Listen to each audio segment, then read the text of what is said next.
नमस्कार मित्रों, स्वागत है आपका प्रतिज्ञा पाठशाला के YouTube चैनल पर। और अभी हमारा कौन सा चैप्टर चल रहा है? हमारा चल रहा है चैप्टर नंबर 3 और आज हम चैप्टर नंबर 3 की वीडियो नंबर 2 पर है। और आज हम किस टॉपिक पर डिस्कस करने जा रहे हैं? आज हम डिस्कस करने जा रहे हैं अपनी कृषि की समस्याओं पर। इसका मतलब भारतीय अर्थव्यवस्था में जो कृषि है, ये जो भारत की कृषि है, उसकी क्या क्या समस्याएं हैं। ठीक है, इससे पहले हम ये देख लेते हैं कि इससे रिलेटेड कैसा क्वेश्चन वो हमारे को पेपर में बना के दे सकता है। तो स्टार्ट करते हैं अपने क्वेश्चन की तरफ कि वो क्वेश्चन किस किस तरह से दे सकता है। जैसे कि आप देख रहे होंगे कि आपके सामने 1 2 3 और ये 4 क्वेश्चन बना रखे हैं। इसका मतलब वो समस्या ही पूछ रहा है, लेकिन कितने तरह से क्वेश्चन को वो मोल्ड कर सकता है, वो 4 तरह से क्वेश्चन को मोल्ड कर सकता है, आपको कंफ्यूज कर सकता है। ठीक है, तो पहले तो उसने सीधा सिंपल क्वेश्चन दे दिया। क्या दे दिया कि भारतीय कृषि के सम्मुख कौन कौन सी समस्याएं हैं, व्याख्या करो।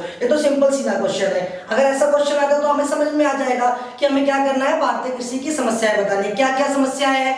तो हमारी कृषि सबसे पहली बात तो वर्षा पर निर्भर है। दूसरी बात हमारी उत्पादकता कम है। तीसरी बात हम जो तकनीक का यूज करते हैं वो कैसी तकनीक है? पिछड़ी हुई तकनीक है। ठीक है, मतलब हम आधुनिक तकनीकों का यूज नहीं करते। ठीक है, इस तरह की कुछ एक समस्याएं हैं। इसी तरह से वो इस क्वेश्चन को किस तरह से दे सकता है? देखो, भारत में कृषि के पिछड़ेपन के लिए, जो भारत की कृषि पिछड़ी है उसके लिए उत्तरदायी कारणों की व्याख्या करो। मतलब कौन से ऐसे कारण हैं जिससे हम ये कह सकते हैं कि भारतीय कृषि पिछड़ी हुई है। क्यों?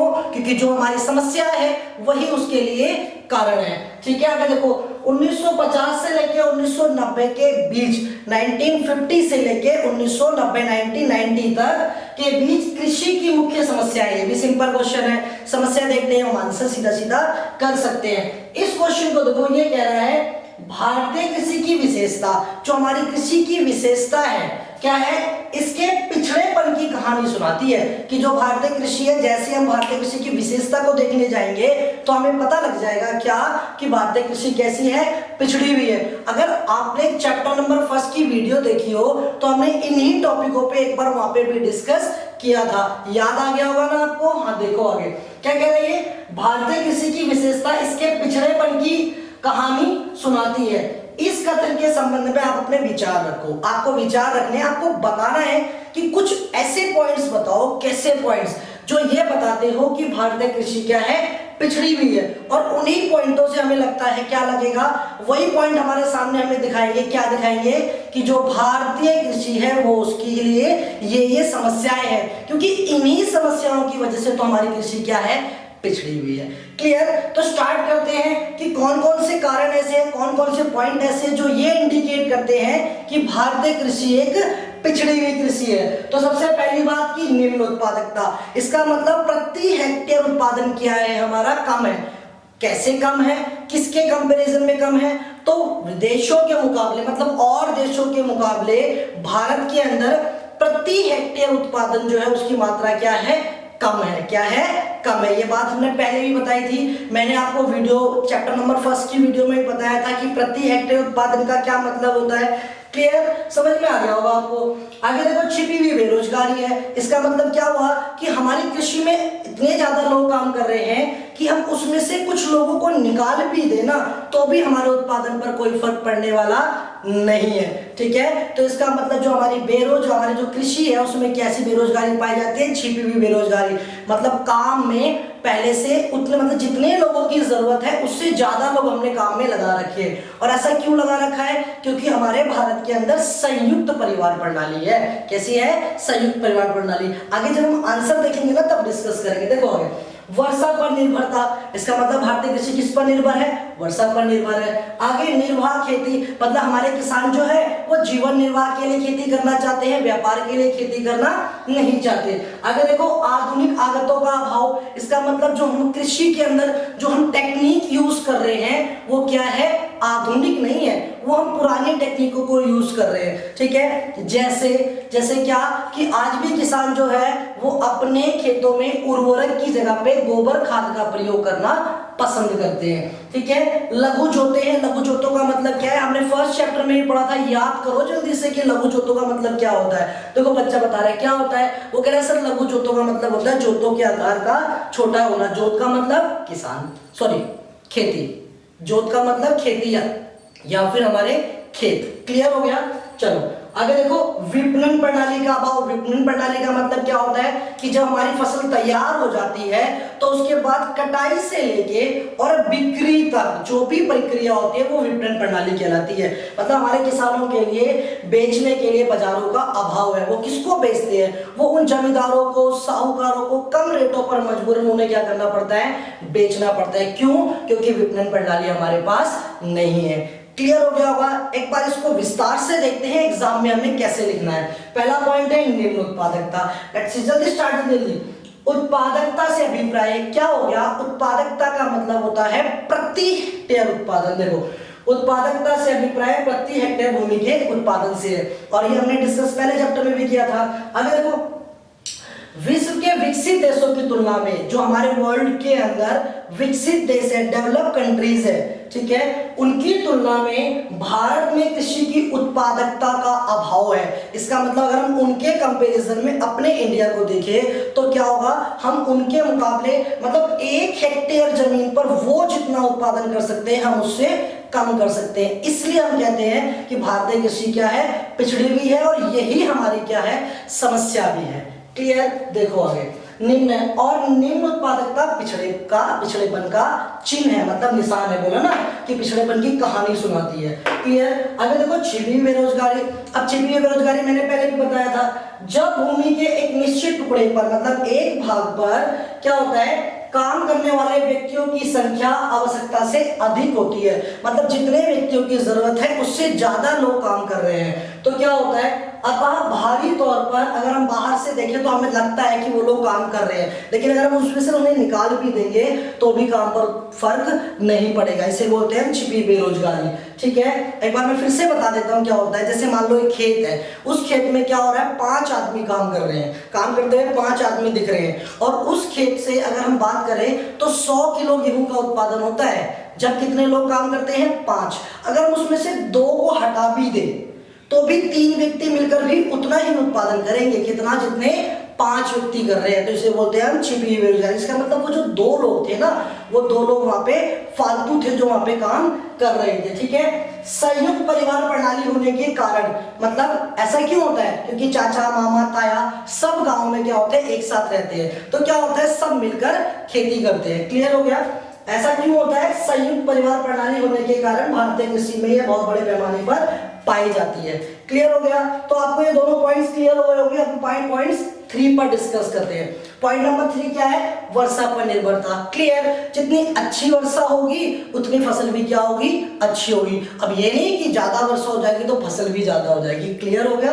देखो भारतीय कृषि वर्षा पर बहुत अधिक निर्भर होती है। यह हमारी समस्या भी है कि हम पानी के लिए किस पर निर्भर है, बताओ, वर्षा पर निर्भर है। ठीक है, अच्छे ट्यूबवेल नहीं है, हमारे पास पानी के संसाधन नहीं है, तो ये हमारी क्या है, समस्या है। ठीक है, और इसी से हमें पता लगता है कि भारतीय कृषि क्या है, पिछड़ी हुई है। ठीक है, देखो भारतीय कृषि वर्षा पर बहुत अधिक निर्भर होती है। इसके अनुसार फसल उत्पादन बहुत ही असीमित होता है। कैसा होता है, असीमित होता है, फिक्स नहीं होता कुछ भी। अच्छी वर्षा का अर्थ है अच्छी फसल, और कम वर्षा का अर्थ है कम उत्पादन। अगर अच्छी वर्षा हो गई तो फसल भी अच्छी होगी, और अगर कम वर्षा हो तो उत्पादन भी क्या होगा, कम होगा। ये क्या है, हमारी समस्या है। क्वेश्चन को नहीं भूलना है, क्वेश्चन को माइंड में रख के चलना है। अगर आप क्वेश्चन भूल गए ना तो आपको आंसर समझ में नहीं आएगा, आप नहीं समझ पाओगे कि आप पढ़ क्या रहे हो। इसलिए क्वेश्चन को माइंड में लेके चलना है। ठीक है, आगे देखो निर्वाह खेती। इसका मतलब जो भारतीय किसान है वो क्या करते हैं, वो अपने निर्वाह के लिए खेती करना पसंद करते हैं। उनका दृष्टिकोण व्यापारिक पूरी तरह से नहीं है। ये भी हमारी एक समस्या है। देखो भारत में कृषि अभी भी अधिकतर जीवन निर्वाह के लिए की जाती है। आज भी लोग जो है, अधिकतर तो नहीं कह सकते, बट फिर भी आज भी जो लोग हैं, बहुत सारे गांवों में ऐसा होता है कि किसान सिर्फ इसलिए खेती कर रहे हैं ताकि उनको मिल जाए, बस, वो व्यापार करने के लिए खेती नहीं कर रहे। ठीक है, भारत में खेती की प्रकृति अधिकतर व्यापारिक नहीं है। मतलब ज्यादातर लोग जो है व्यापार करने के लिए खेती नहीं करते, बल्कि किस चीज के लिए करते हैं, वो करते हैं सिर्फ अपने उपभोग के लिए। तो ये भी हमारे सामने एक समस्या है। क्यों? क्योंकि वो सिर्फ जब अपने निर्वाह के लिए करते हैं ना, तो वो ज्यादा उत्पादन नहीं करते, वो थोड़ा उत्पादन करते हैं, और इससे हमारे सामने उत्पादन क्या होता है, कम हो जाता है। ठीक है, जिसके कारण निर्वाह खेती निवेश के लिए अधिशेष उत्पन्न करने में असफल होती है। सृजित और उत्पन्न एक ही चीज होती है। इसका क्या मतलब हुआ कि एक तो निर्वाह खेती है, मतलब किसानों का दृष्टिकोण क्या है, केवल अपने लिए निर्वाह, अपने निर्वाह के लिए, मतलब अपने जीवन जीने के लिए खेती करना।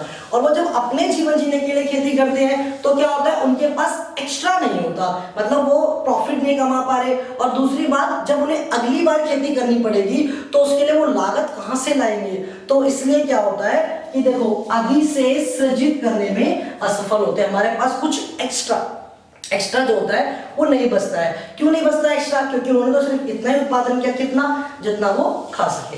क्लियर? चलो आगे कह रहा है आधुनिक आगतों का अभाव। इसका मतलब हमारे जो किसान है ना, वो आज भी खेतों में आधुनिक आगतों का प्रयोग करना नहीं चाहते। अब आधुनिक आगत का मतलब क्या होता है? आधुनिक आगत का मतलब होता है आज के युग के संसाधनों का प्रयोग करना। ठीक है, देखो भारत में अधिकतर किसान परंपरागत आगतों में विश्वास रखते हैं। भारत में आज भी जो अधिकतर किसान हैं वो किस चीज में विश्वास रखते हैं? वो विश्वास रखते हैं कि हम अपनी खेती में आज भी उन्हीं चीजों को यूज करेंगे, जैसे ट्रैक्टर की जगह पे हल का यूज करना, जैसे उर्वरक की जगह पर गोबर खाद का प्रयोग करना। क्लियर है? चलो ठीक, जैसे खाद के स्थान पर गोबर का उपयोग करना है ना एग्जाम्पल। आगे देखो, आधुनिक आगतों जैसे रासायनिक उर्वरक, कीटनाशक दवाइयों का उपयोग बहुत कम किया जाता है, किसान इनका प्रयोग नहीं करते। ठीक है, तो ये भी हमारी क्या है, समस्या है। छठी समस्या है लघु जोते। ये तो क्लियर हो गया होगा कि भारत के अंदर जोते जो है वो क्या है, लघु है, छोटी है।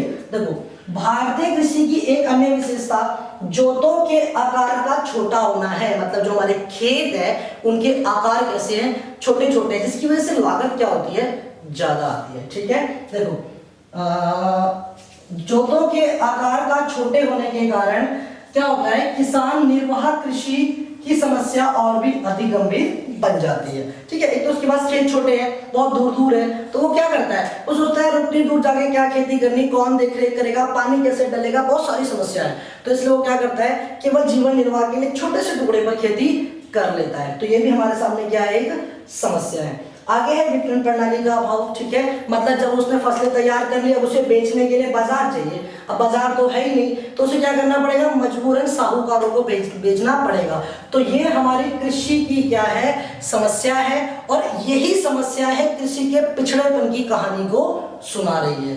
ठीक है, मतलब ये बता रही है कि भारतीय कृषि पिछड़ी हुई है। क्यों? क्योंकि वर्षा पर निर्भरता है। क्यों? क्योंकि जो है जोतों का आकार छोटा है। क्यों पिछड़ी हुई है? क्योंकि जो है प्रति हेक्टेयर उत्पादन क्या है, प्रति हेक्टेयर उत्पादन क्या है, वो बहुत ही कम है। क्लियर हो रहा है ना? हाँ ठीक, देखो क्या कह रहा है ये, कृषि उपज की विपणन प्रणाली बहुत ही अव्यवस्थित है। कृषि उपज मतलब जो हमने उत्पादन किया उसकी जो विपणन प्रणाली है, मतलब उसको जो बेचने का तरीका है वो अव्यवस्थित है, कोई व्यवस्थित तरीका उसका नहीं है।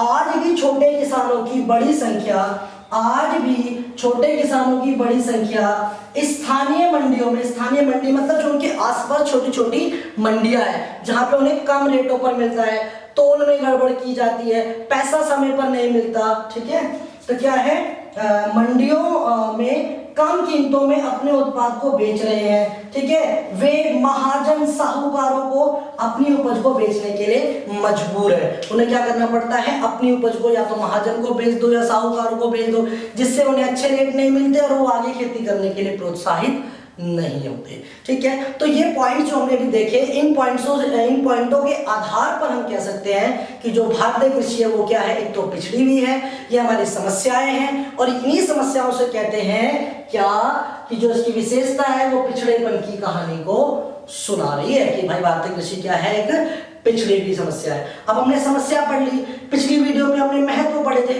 अब हम नेक्स्ट वीडियो में देखने वाले हैं क्या हमारी गवर्नमेंट ने, जब हमारी गवर्नमेंट को राज दे दिया 1951 से, हमारी गवर्नमेंट ने कृषि की समस्या को सुधारने के लिए क्या कुछ किया है।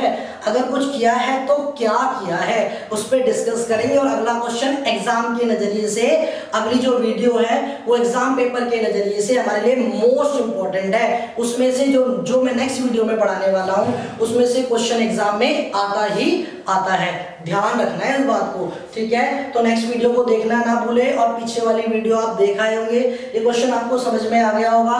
कुछ भी डाउट हो, किसी भी चीज से रिलेटेड हो तो कमेंट बॉक्स में कमेंट करो, आपके डाउट को सॉल्व कर दिया जाएगा। क्लियर हो गया? और चैनल को सब्सक्राइब करना ना भूले, उन फ्रेंड्सों के साथ शेयर करें कि इन फ्रेंड्सों के साथ जो आज भी चैनल को देख नहीं रहे हैं। क्लियर? नमस्ते।